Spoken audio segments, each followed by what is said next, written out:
Welcome back to Have More Babies. Today, we're jumping right into something really important. It affects so many families, but honestly, it's still way underserved.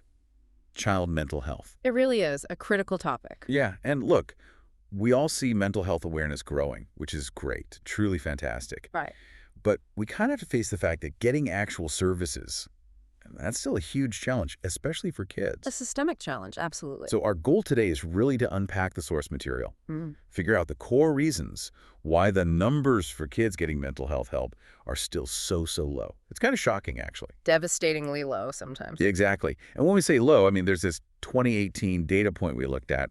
It showed only, 9.4% of children aged 2 to 17 in the U.S. got any mental health services. Just think about that, 9.4%. It means over 90% of kids who might need support, well, they're either not getting it or maybe nobody's even noticing they need it. That's a huge gap. A staggering gap. Okay, so let's get into it. Specifically, the 8 main things that seem to block families from getting the right care. Right. And it helps, I think, to break these down. The research points to 8 factors, but they kind of fall into 3 main buckets. Okay, what are those? Well, first you've got the really practical stuff, financial and logistical barriers. Then there are gaps in just knowing things, information gaps. And finally, the trickier ones, perception and social issues. Ah, okay. That makes sense. Kind of helps organize the problem. Yeah, it helps see where we need to focus solutions. Oh. Because fixing one area, well, it might not be enough if the others are still blocked. Got it. So let's start with that first bucket then. The bottom line stuff, financial and logistical hurdles. Cost. Mm. That usually feels like the first wall people hit, right? Absolutely. It's often the immediate showstopper. So the first 2 barriers are really tightly linked. Barrier 1 is just general financial barriers. Plain and simple, can the family afford it? Right, just the sticker price. Exactly. But then barrier 2 makes it worse. Insufficient or absent insurance coverage for mental health, specifically. So maybe they have insurance, but it just doesn't cover this. Precisely. Yeah. Or it covers very little. Maybe mental health care is carved out, or the network of providers is tiny, or it's considered out of network right away. You could be facing like a $200 copay every single week for a specialist. Wow. Yeah, that's not doable for most people. Not at all. Or you deal with endless prior authorizations that often get denied anyway.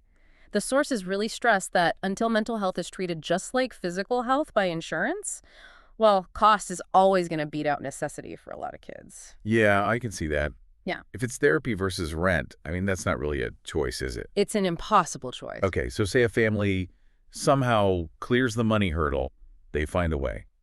The journey's still tough, though, right? Because of Yeah. where the help actually is. That brings us straight to barrier number 3, limited availability of services in certain areas. And this isn't just about, rural towns miles from anything, although that's definitely part of it. Okay. It's also about gaps, even inside cities.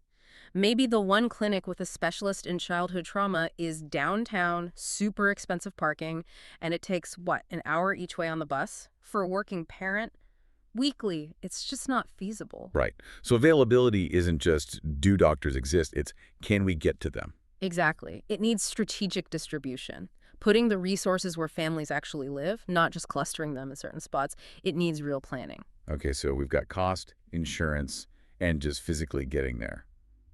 What happens if you overcome those? We move into knowledge. That feels different. Yeah, this is where it gets really interesting, like you said, because sometimes the whole system, cost, location, it doesn't even matter because the family doesn't know they should be looking or what to look for. Mm-hmm. So the research points to 2 distinct knowledge gaps. Think of them like different kinds of awareness problems. Barrier 4 is the big picture one. Lack of awareness or knowledge about the importance of mental health. This is fundamental. Do parents, do caregivers even see a child's emotional struggle as a real health issue? Something needing the same attention as, say, asthma or a broken bone? So just not realizing it's a priority. Exactly. If you don't think it's important, you're not going to seek out services, right? No matter how easy they are to access. Makes sense. So that's barrier 4. You mentioned a 6th barrier related to knowledge, too. How's that different? Right. Barrier 6 is not being aware of the available resources and services. This is more tactical. Okay, maybe a parent does recognize their child is struggling. They know help is needed, but Where do they go? They don't know who to call or what programs exist. Exactly that. They don't know about specific community programs or support groups or how to even ask their pediatrician for a referral. The system feels like a black box. They need the how-to, the actual contact info, the map. Okay, so one is knowing you need help, the other is knowing how to get it. You got it. And that's why things like community outreach, maybe screenings in schools or doctor's offices, and just clear practical education, they're so crucial. They tackle both sides of that knowledge gap. Right, okay, that covers the information part. Now, this next category feels heavier: perception and social issues. These are about beliefs, attitudes, maybe harder to fix. They definitely are more nuanced, yeah. This is where the human element really comes in, and where delays often happen. Let's start with barrier 5, missing the signs of children's mental health issues. So people just don't see it. Often, yes. It's a widespread failure to recognize the early symptoms. Kids, especially younger ones, they don't usually say, I feel depressed, like an adult might. Their distress can look like other things. Like what? Well, maybe constant stomach aches or suddenly acting out a lot in school, becoming really defiant. Or the opposite, withdrawing, getting really quiet. Huh. Things you might not connect to mental health right away. Exactly. And the sources show that parents, teachers, even some general doctors often lack the specific training to pick up on these subtle signals. And when you miss the early signs, well, the problem gets bigger. By the time help is sought, it's often much more serious and harder and more expensive to treat. Wow. Okay. And that ties into the next one you mentioned, barrier 7, about downplaying things. It's very closely related. Barrier 7 is, some adults may downplay mental health issues. They see the acting out, the withdrawal, and they think, oh, he's just being a moody teenager, or it's just a phase, she'll grow out of it. Yeah, you hear that a lot. Maybe people hope it'll just go away. That's often the hope. Minimizing it can feel easier, maybe less scary, than admitting there might be a real underlying issue. It could feel like, I don't know, a reflection on their parenting. So they avoid it. And that avoidance just delays getting help. Actively delays it. They're hoping the child just snaps out of it. And this really raises a big question, you know? How do we help everyone understand the real, sometimes subtle ways kids show distress? How do we shift that culture from let's wait and see to let's check this out? Yeah, shifting the whole culture. That sounds massive, especially when you get to the final barrier, which seems like the toughest. Yeah. Stigma and shame. It really is often the biggest hurdle. Barrier 8, unwillingness to seek treatment due to stigma or shame. Even with all the talk about mental health awareness, this one runs deep. People are afraid of being judged. Deeply afraid. Caregivers worry they'll be seen as a bad parent. They worry about judgment from family, friends, their community. Sometimes they even fear official consequences, like getting child protective services involved somehow. Oh, wow. I didn't even think of that. And they worry about their child, too. Will they be labeled? Will this follow them? Will they face discrimination later on, maybe at school or looking for a job? That's a heavy burden for a parent to carry. It's immense, and the research is clear. That fear, that shame, it's powerful enough to make parents keep quiet and struggle alone rather than reach out for help that might be available. So fixing that's not just about information or money.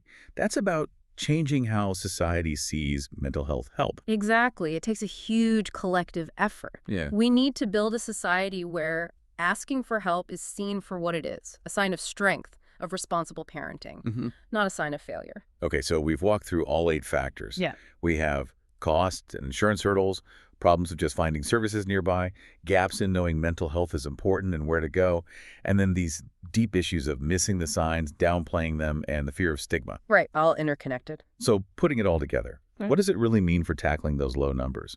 It sounds like you can't just fix one thing. You really can't. That's the key takeaway. It has to be comprehensive. Like making insurance better, that's crucial, a financial fix. But it won't help much if parents are still too ashamed to use it because of stigma. Right. Or say you run great awareness campaigns, an information fix. That's good, but it's frustrating if there are no affordable services actually available in their community, a logistical fix fail. You need to tackle all 3 categories, finance, awareness, stigma, at the same time. It makes sense. You need all the pieces. And it's worth noting, the sources we looked at also highlight that there are providers and systems trying to do this, trying to tackle these barriers head on. How so? Well, some pediatric practices, for example, are moving towards more integrated care. They're building mental health screening right into regular checkups, the standard preventive visits. Ah, so normalizing it from the start. Exactly. Yeah. It helps address those barriers we talked about, missing the signs, downplaying them, because the conversation starts early and routinely. It makes it less of a special issue. And I guess those kinds of practices also have to think about the practical stuff too, right? Like Right. location and insurance. Absolutely. The successful models mentioned in the sources often serve wider geographic areas, maybe multiple locations like, Roswell, Alpharetta, Milton, places like that. And crucially, they work hard to accept a broad range of insurance plans. Like Aetna, Blue Cross Blue Shield, Cigna, TRICARE, even state plans like Peach State Health Plan. Right. All those examples show a commitment to breaking down those financial and geographical barriers we discussed earlier. They're trying to make care genuinely accessible and affordable, not just available in theory. So that kind of comprehensive approach, thinking about location, insurance, and integrating the screening, that's essential to actually boost those utilization numbers. It seems to be the most promising path forward, yeah, to make sure that huge percentage of kids, the 90% potentially needing help, actually get seen and get the support they need. Okay, so for everyone listening, just understanding these 8 barriers, from the cost that stops you at the door to the shame that keeps you silent that feels like the really vital first step, it helps us see what needs changing so we can advocate for better support for kids. It absolutely is the first step. And if you're looking for more specific resources, or maybe want some details about the kind of proactive pediatric services we mentioned, or just learn more about efforts addressing these barriers, we strongly encourage you to visit omegapediatrics.com. Yeah, definitely check that out. That's omegapediatrics.com for more information related to everything we've talked about today. And of course, if you found this conversation helpful, maybe spark some thoughts, please do take a second to like this video, subscribe to the channel too, so you don't miss our future discussions. And share it. Share this with anyone you think needs to understand these challenges better. Spreading the knowledge is key. Absolutely. Well, thank you so much for tuning in for this really important conversation. Yeah, thanks for listening. We'll see you next time.